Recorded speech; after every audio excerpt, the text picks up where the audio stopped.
യമുന നദീ തീരത്ത് സന്ധ്യ മയങ്ങിയ ഒരു വസന്തകാലമായിരുന്നു. പ്രകൃതി പോലും കൃഷ്ണന്റെ ഓടക്കുഴൽ നാദത്തിൽ ലയിച്ചു നിൽക്കുന്നു.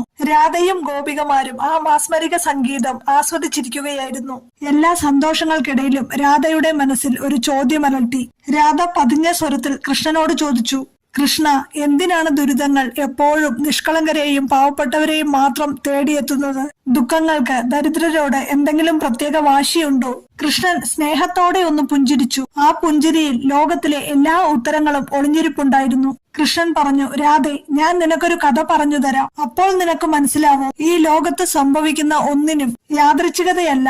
ഓരോ ദുരിതത്തിനും പിന്നിൽ ദൈവികമായ ഒരു നിയമമുണ്ട്. പണ്ട് ഒരു ചെറിയ ഗ്രാമത്തിൽ ധർമ്മനിഷ്ഠനായ ഒരു ബ്രാഹ്മണൻ തന്റെ ചെറിയ കുടുംബത്തോടൊപ്പം സന്തോഷത്തോടെ ജീവിച്ചു പോന്നു. വലിയ ധനമൊന്നുമില്ലെങ്കിലും സത്യസന്ധതയും ദൈവത്തോടുള്ള വിശ്വാസവുമായിരുന്നു അദ്ദേഹത്തിന്റെ ഏറ്റവും വലിയ സമ്പത്ത്.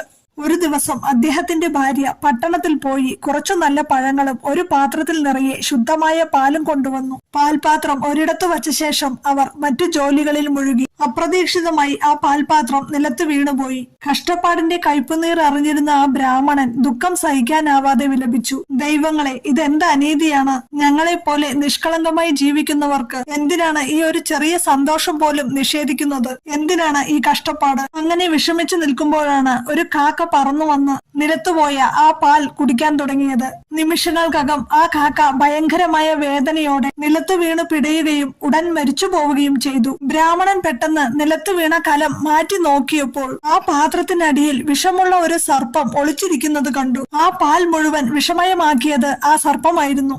ആ പാൽപാത്രം താഴെ വീണില്ലായിരുന്നുവെങ്കിൽ അദ്ദേഹവും അദ്ദേഹത്തിന്റെ കുടുംബവും മരണപ്പെടുമായിരുന്നു. ബ്രാഹ്മണന്റെ കണ്ണുകൾ നിറഞ്ഞു. കൈകൾ കൂപ്പി അദ്ദേഹം ഭഗവാനോട് ഇങ്ങനെ പറഞ്ഞു, ഭഗവാനെ, എനിക്കിപ്പോൾ മനസ്സിലായി, ഇതൊരു നഷ്ടമായിരുന്നില്ല.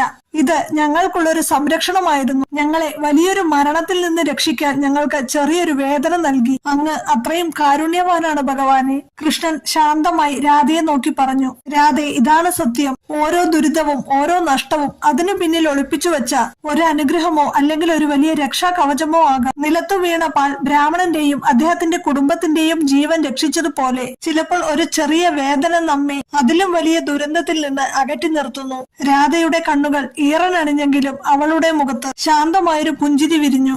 അവൾ കൃഷ്ണനോട് പറഞ്ഞു, കണ്ണ, എന്റെ സംശയം മാറി. ഓരോ നഷ്ടത്തിലും ഒരു അനുഗ്രഹം ഒളിഞ്ഞിരിപ്പുണ്ട് എന്ന സത്യം എനിക്കിപ്പോൾ മനസ്സിലായി. ഈ കഥ നമ്മെ പഠിപ്പിക്കുന്നത് ജീവിതത്തിൽ ഉണ്ടാകുന്ന ഓരോ നഷ്ടവും ദുരിതവും യഥാർത്ഥത്തിൽ ഒരു അനുഗ്രഹമാണ്. ഒരു ചെറിയ വേദനയോ ഒരു താൽക്കാലിക നഷ്ടമോ ഉണ്ടാവുമ്പോൾ നമ്മൾ പലപ്പോഴും ദൈവത്തെ പഴിക്കുകയും സാഹചര്യങ്ങളെ ശപിക്കുകയും ചെയ്യും. എന്നാൽ അതെന്തോ ഒരു നല്ലതിനാണെന്ന് മാത്രം ഓർക്കുക.